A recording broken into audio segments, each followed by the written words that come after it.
Mattniverse. Today we're going to further explore HiveSwap Friendsim. So we're on the ending of Volume 3. I believe Bronzy was her name? I can't really remember too well. But Branya, that's it. Well, Skyla wasn't too bad last time. There was a very interesting adventure going on her, meeting her ghost dog thing, whatever. Having to rescue it and then finding out the other endings, which was pretty sad. But let's see what Branya is about. I'm in a cave, is what it looks like. Okay then. You've been traveling through a cave network for a while now. The rigid stone is a welcome respite from the eerily organic infrastructure you've been encountering, but it is also proving an unwelcome respite for friend-making. Maybe it is too much to hope for that this cavern will be a home to another potential new buddy. Maybe leaving the big city behind was a horrible mistake. Just maybe these dark, cold tunnels are completely devoid of... Oh, hang on. There's a bunch of buildings in the distance. Well, it's like an under-city, I guess. Underground is what I'm going with. Because they could think of the word. Oh, hello. I thought you were one of my girls. Not friends yet. But you don't look like a Jade Blood. Or anything else, actually. How strange. You convey your usual spiel regarding your circumstances. You're lost. You're lonely. And your ribs are still broken, you think. I mean, you'd probably be able to feel that. Honestly, the ribs are fine. You could just use another friend or two. I see. My first responsibility is to make jades, and the mother grub. That was to my jades, I was about to say what? So I can't make any promises of friendship just yet. But you do look like you need someone to take care of you. Here is the brooding caverns we follow, simple rules. 1. Don't invite drama from up top below. 2. Protect the mother grub. 3. We have no hierarchy, but do what I say. Okay. Let's do everything we can to keep our current record of dozens of sweeps without any jades being cold. You're not sure what half of those words mean, but you nod your head. Good. I'll take you to our hive. Follow me. You follow her to her hive, which looks like a school of some kind some kind of dormitory, with multiple rooms and multiple floors. Usually more of my jades are around. I suppose that everyone is out watching the Imperial drones arrive with the filial pails. Girls, we have visitor to our caverns. 1. Do not be alarmed by bizarre appearance. They seem to be harmless and quite weak. 2. Do not give them more injuries. They already have. Our visitor deserves a warm Jade Blood welcome. She claps her hands. No one else is around, but you stand to attention and give her the thumbs up to show that you heard her loud and clear. You notice that she called you visitor and not friend, but that's okay. You can do whatever it takes until you're upgraded from visitor to friend, or at least charity case. Okay. Nice place? I don't know what half of this stuff is. Looks nice though. You follow her upstairs and she stops at a big room on the second floor. When you step into it, you have to clap your hand over your mouth to keep from gagging at the revolting sight. Okay, apparently he thinks it's gross. I mean, it doesn't look too bad, but I can't really see what he sees. Makes sense. There are big, baby-sized larvae-looking things all over the floor, swarming around and crying and inchworming out of kiddie pools of green slime. What the hell? This is our nursery. Most of these wigglers are sick or injured, so we look after them here until they're well enough to go back to the caverns and spin their cocoons. She looks shifty all of a sudden, giving you some side-eye look like she's sizing you up. You try to look very non-threatening and also 100% trustworthy. We keep this nursery on the down low. It's not against any laws, but it's something of a break with tradition to save any of the grubs instead of just letting them die. To tell you the truth, I'm not sure why we do it. I guess it just feels right to me to take care of them, the same way I take care of my jades. A nursery, huh? You look around again with the new information. You guess you can sort of see how the wigglers look like babies. I can't see that. I mean, I only see 2 blobs in the left pool. There's apparently one right there, but I can't see it. Ah, well. You can't believe that one of these things could grow up into anything that looks like Bronya. But this is an alien planet, so who knows? She takes you over to the shelf that seems to hold medical supplies. You're not even sure what can be done with your broken ribs, but maybe she has some kind of alien technology that can help. But when she starts going through the cabinet, you don't see anything that looks high-tech like the thing that fixed your arm. I guess that most of what we have this stuff for are wigglers, and I'm not familiar enough with your bizarre anatomy to know if we can help. But if you're not completely sure how to do something, it's best to try anyway. 1. Even if you fail, everyone else can still learn from your mistake. 2. Maybe you won't fail. You never know. You're not so sure about applying this ethos to your broken ribs, but she looks so determined. It might be rude to say no. Go for it. My ribs are already broken, so where's the harm? Sounds good enough to me. Thanks, but no thanks. I'll heal them on my own just fine. Yeah, good luck with that. I'll go for it. Okay, come here. Lift up your shirt so I can get to your injured bellow sack enclosures. Yes, like that. Turn the body that's all bloody and horrifying towards me. She has something that looks like some kind of ointment? It's a shade of bright green, similar to the slime beds you see around the nursery, and it also seems to be glowing. Seems like there's nothing wrong about applying it to your skin. Could be radioactive. Who knows? Might grow another arm there. And it might work just fine. Who knows? But despite your optimism, the second Bronya rubs some of it on your broken skin, you feel a searing hot pain like you just got doused with poison. Oh Jesus. You flinch back instinctively. Your momentum carries you too far, and as you step back, you trip on something behind your feet. You cartwheel your arms, but it's no use. You're going down. You're yelling timber. You feel something soft and squishy break your fall. Oh no. And you hear a terrible squelching noise and some kind of animal squeal. You have fallen right onto one of the wigglers. You roll off of it, but there's no use. It's squished flat, and you're covered in olive fluid that you think might be its blood. You look up to see Bronya's horrified face, and know that there is no hope for friendship in those vengeful eyes. Oh crap. You might want to run, before I throw you out of this window and break the rest of your bones. Aww. That's terrible. Alternia's deadliest S. Okay then. Well now, I totally clicked the wrong button. Why did I click that? So I'll go back and try that again. This time apparently we can heal it on our own, although good luck with that still. So I can speed that in. Thanks but no thanks. And it did it again. I hate when it does that. I even turned it off. Why did it do that? Main menu. Do it again. I don't know why it does that. I even turned that off so it shouldn't be going past unseen text, yet it did it again anyways. So, try that once more. Click that. And unclick it. Okay. Thanks but no thanks. Oh, well, if you're sure. I'm worried about you though. You seem like you need help, and I wish I could help you more. If I can't take care of someone, I'm not sure how we can ever truly be friends. You try to cheer her up, pointing out that friendship is a two-way street. After all, she doesn't have to concern herself with your mutilated frame. How can you help her instead? Well, sure. There are things around here that I could use some assistance with. However, don't take this the wrong way, but we've only just met, and I don't know that I could trust you to be as responsible as I am. It's not easy to be one in charge. You have to be 1. Conscientious, 2. Considerate, and 3. Competent at all times. You try to think of times in your life when you've been conscientious, considerate, or competent. You're drawing a bit of a blank, but hey, new planet, new you.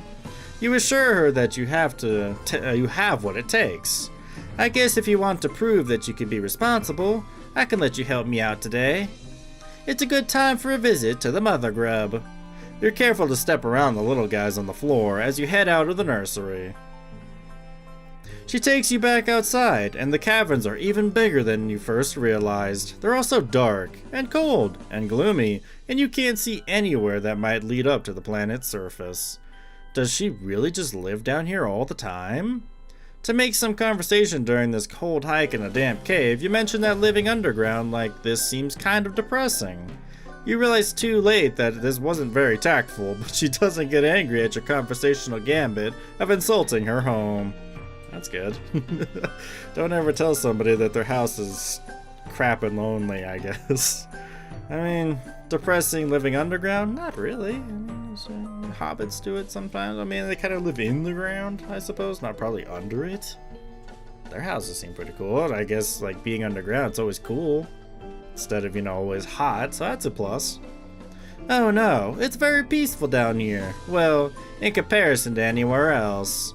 I quite enjoy it. The brooding caverns are a place for life and birth, not death. That's pretty uncommon on Alternia. You're still not sure what she means by brooding caverns, but you guess it has something to do with the wigglers in her nursery. Before you can ask, you reach the top of a ridge and get a new, wider view of the rest of the cavern.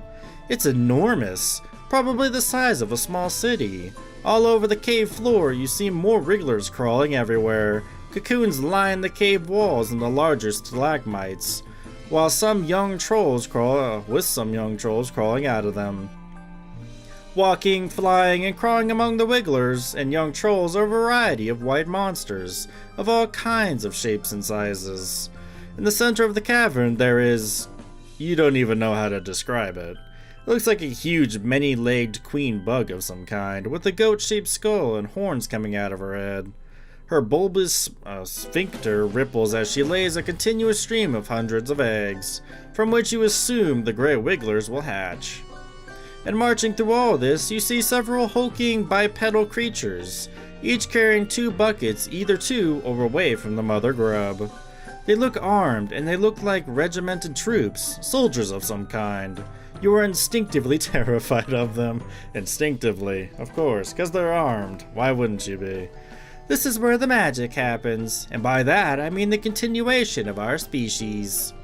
J-Bloods like myself are entrusted with looking after this process, which of course is a very special job.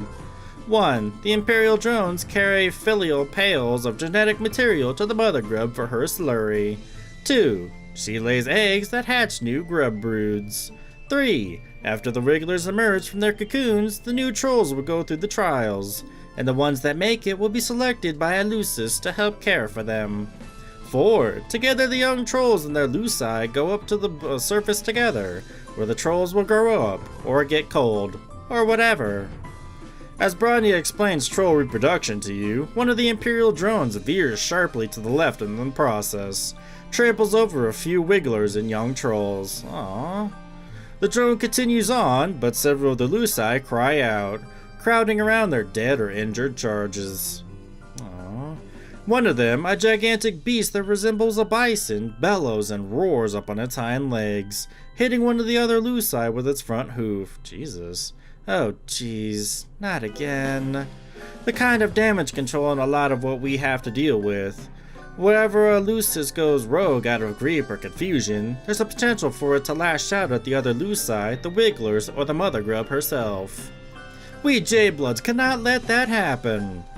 She looks so concerned, a marked contrast to how confident she seemed before. You offered to help her out earlier, and it seems like now is your chance. Someone has to stop that rogue Lucis, and that someone could be... you?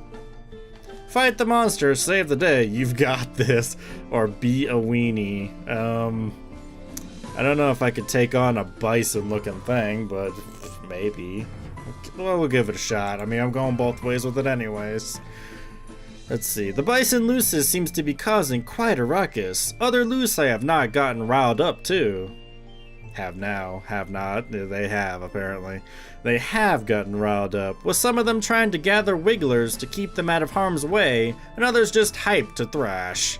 It seems like it could turn into a monster stampede, and they're close to the mother grub's big, soft, vulnerable abdomen. Not great.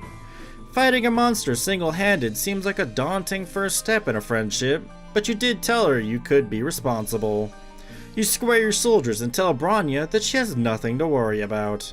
You're going to stop that Lucis, calm down all the other Luci, and protect the mother grub, all without breaking a sweat. Yeah, I doubt that. And hopefully without breaking any more bones either. That might happen. Whoa there! I was going to suggest that I go after it while you stay here. You seem kinda weak and fragile. Good point. Even apart from your injuries, I mean. I don't want you to get hurt worse, and I'm not sure I trust anyone other than myself to take the lead on this. That wasn't quite the reaction you were hoping for. Normally, you would be all about sitting back and letting her protect you because, well, protective and responsible is a good look on her.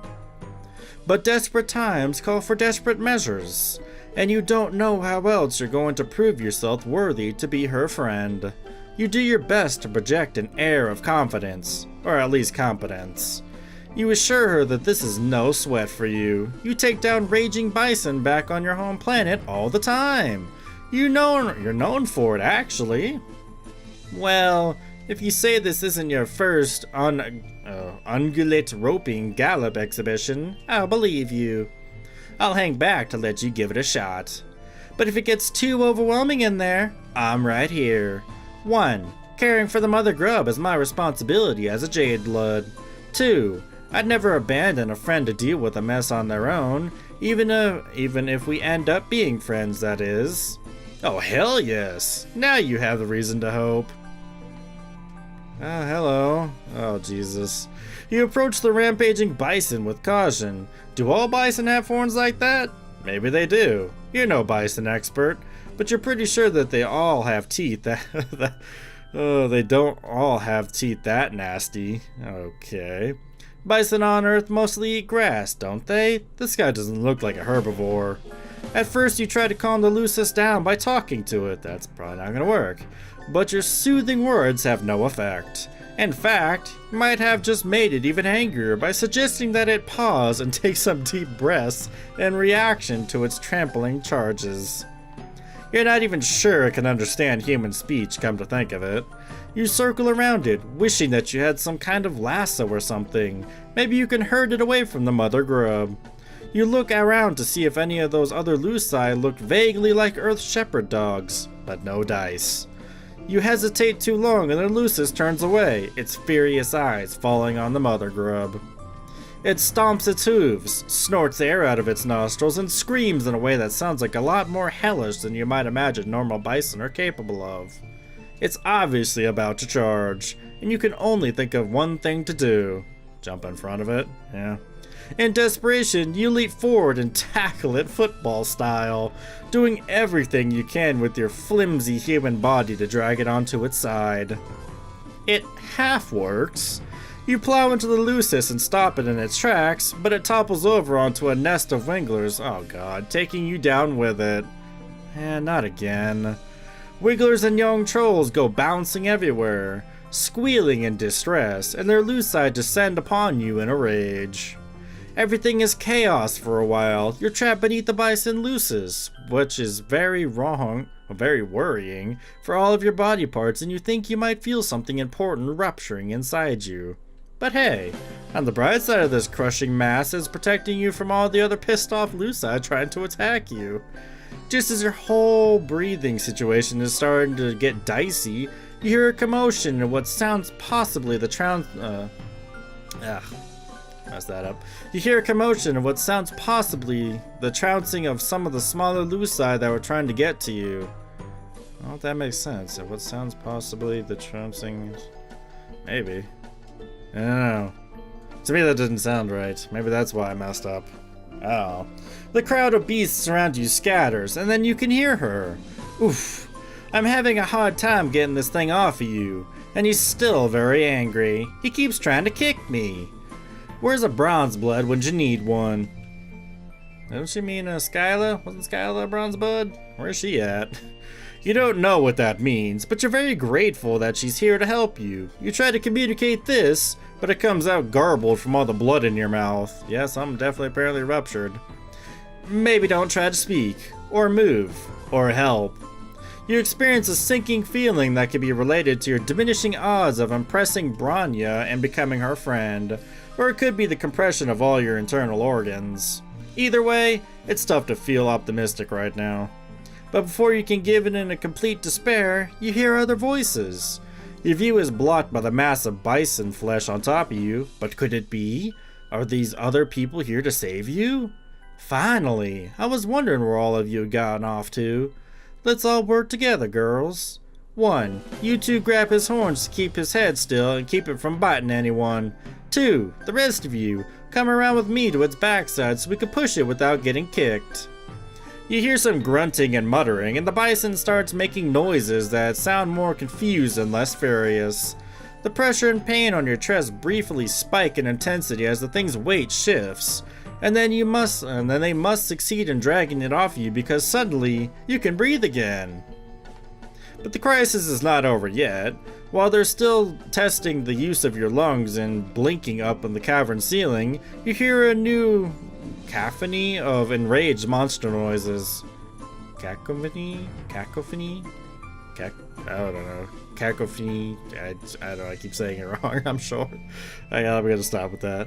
Uh-oh. The other Luci are still agitated.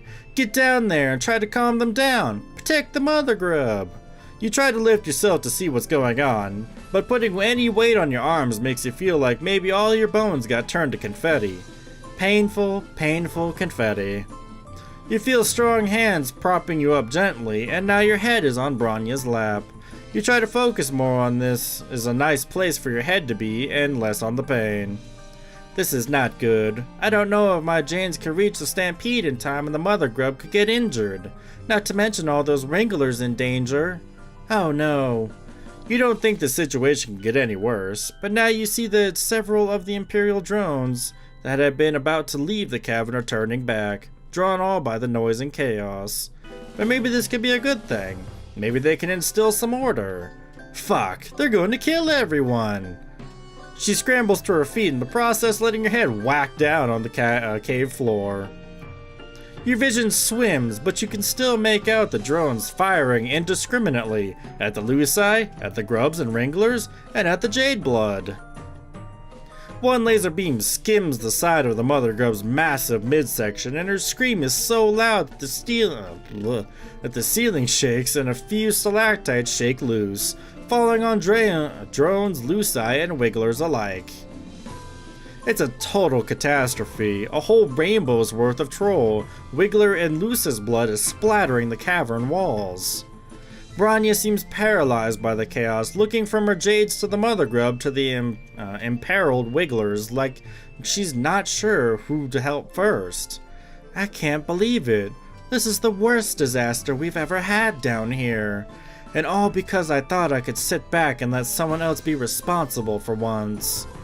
If I were a less secure person, I could let this moment plant a seed of self-doubt in my mind about my ability to take care of others and do my job well. Or I could chalk it up to you being really fucking stupid.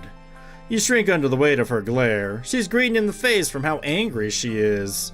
You swallow and manage to spit out enough blood to ask a question that you already know is hopeless.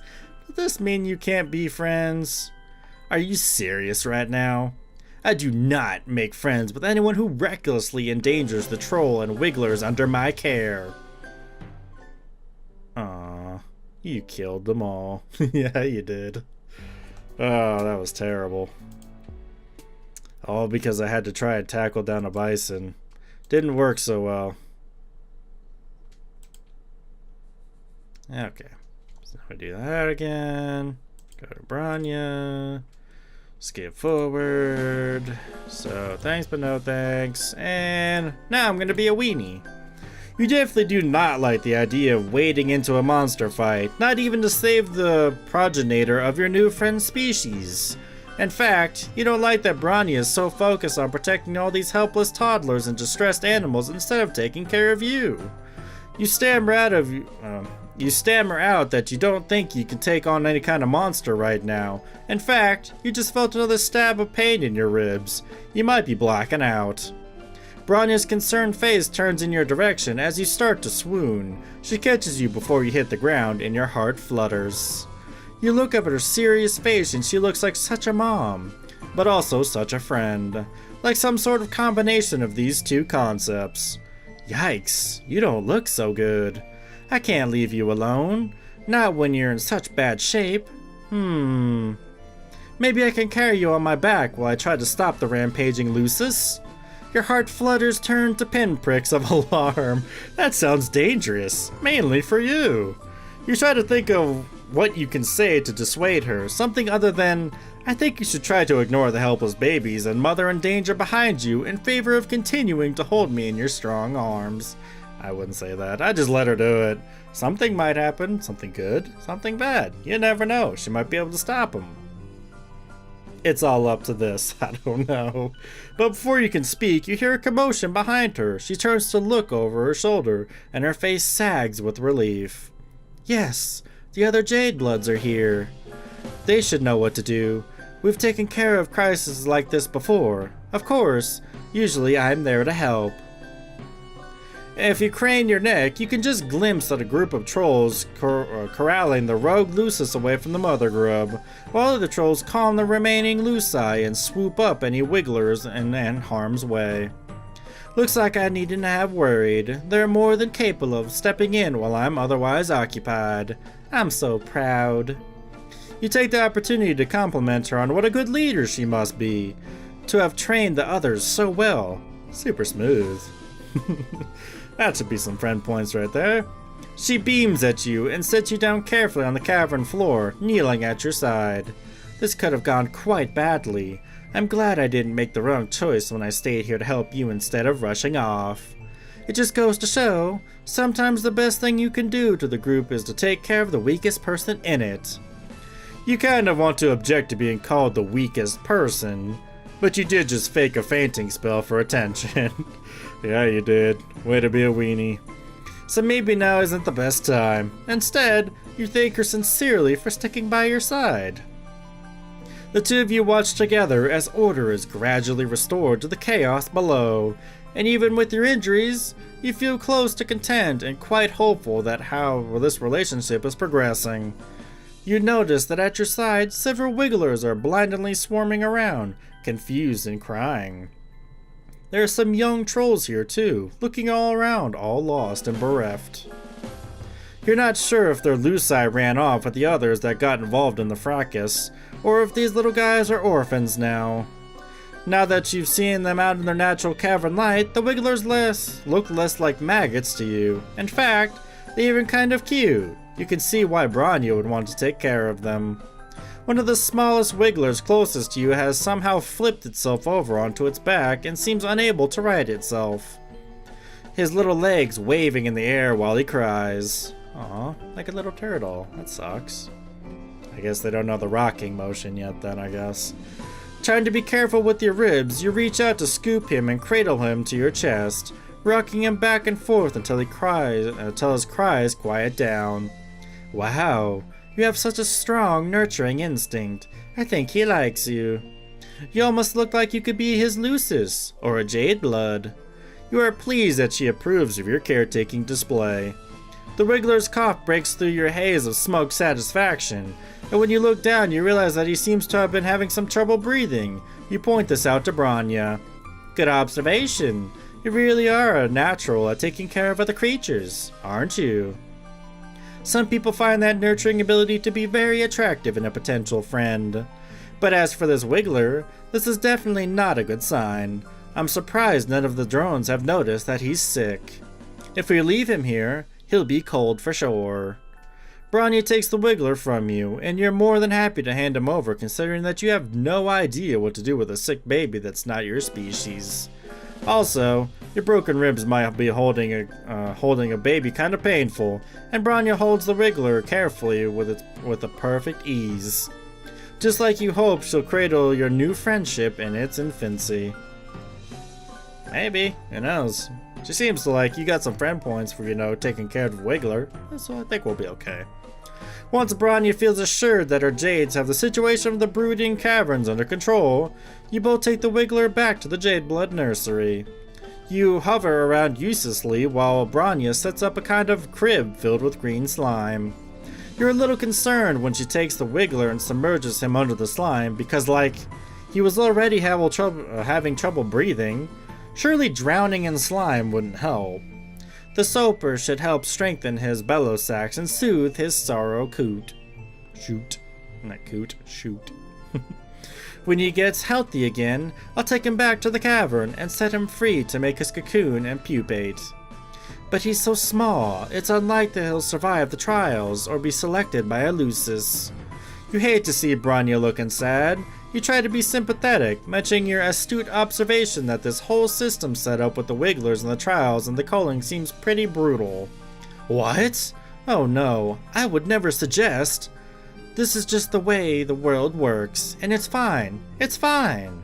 The trials are how young trolls prove that they're strong enough to survive. It's only right for the weak to be cold. It's the purpose of Jadebloods to ensure the continuation of our species, and consequently, the Hermo spectrum. 1. We are not revolutionaries. 2. We're meant to do our jobs and keep our heads down and keep things running smoothly. 3. I would never presume to question the basic tenets of Altarian society. That would bring negative attention to the High Bloods, and I just want to keep my Jade safe. You look around at the nursery and all these injured and or undeveloped Wigglers that Bronya has apparently supposed to let die. You think that it might not be true that she doesn't question the way her world works. She's looking at you like she's scared you're calling her on it and expose her altruistic tendencies. You tried to salvage this conversation thread. Did you say that calling Wigglers sounded brutal? You meant neutral. Yes, you feel 100% neutral on this topic, neither committed to the calling side of things, nor eager to take up arms in revolution. Ah, yes, neutral is how I feel about it as well. What a good word to describe exactly how I feel about all conversational political subjects. Did I mention that keeping this nursery isn't technically illegal? Because it isn't, technically. There is no reason for any of Trizza's drones to come investigating our hive, and if any drones do come knocking, we have nothing to hide. No borderline revolutionary ideas will be tolerated within these walls. Bronya laughs nervously and looks around the room, like she's making sure that any Imperial drones hiding in her heard her announcement. You feel bad for how nervous she is. You didn't mean to freak her out. You tell her that she sounded super convincing, and why shouldn't she? Because she's clearly telling the truth. If you were an Imperial drone, you would definitely be satisfied right now with how clearly law-abiding and neutral about her clearly about and now with her clearly law-abiding and neutral ways. Thank you. That means a lot. You cast about for something to change the subject, and mention that your ribs are feeling a bit better. Bronya's face brightens, and she lifts up your arm gently so she can touch the injured part of your torso, examining it in her typically reasonable and authoritative way. You shiver and wonder if her touch has healing properties. I'm glad to hear that, after all. I don't like it when my friends suffer. Your heart leaps. You look up, scarcely allowing yourself to hope. Could it be? Or was she just making a general statement? If you're not in any more pain, hopefully that means your injuries will heal soon. I'll take care of you until then, my friend. You are overcome. Your eyes fill with tears. Bronya smiles at you and squeezes your hand. Self-care comes first. Look at the troll baby things. Yeah, they're kind of like half worms, half trolls. They got troll faces, but they also look like worms, but I like that. Well, now I can't wait for Volume 4. I don't know when that's supposed to be coming out. I have no idea. But all these episodes have been coming out pretty frequently, like a few weeks, so maybe it'll be out in like another week or two. I don't know if that's going to be it, though. I mean, that's the only one that's left. It says there's just one more locked, but maybe when they add in Volume 4, another one will come up. I don't know. We'll see. But I'm having fun reading these. There's some pretty good, interesting friends that you come upon. Well, I mean, going the victory routes. Everything else is just kind of sad, and the fact that, you know, you killed pretty much everybody in one, killed a Wiggler in another, but then you had a victory in the last one, which was good. But I have fun with these, so thank you for joining me for this adventure. I'll see you guys for the next adventure. Bye.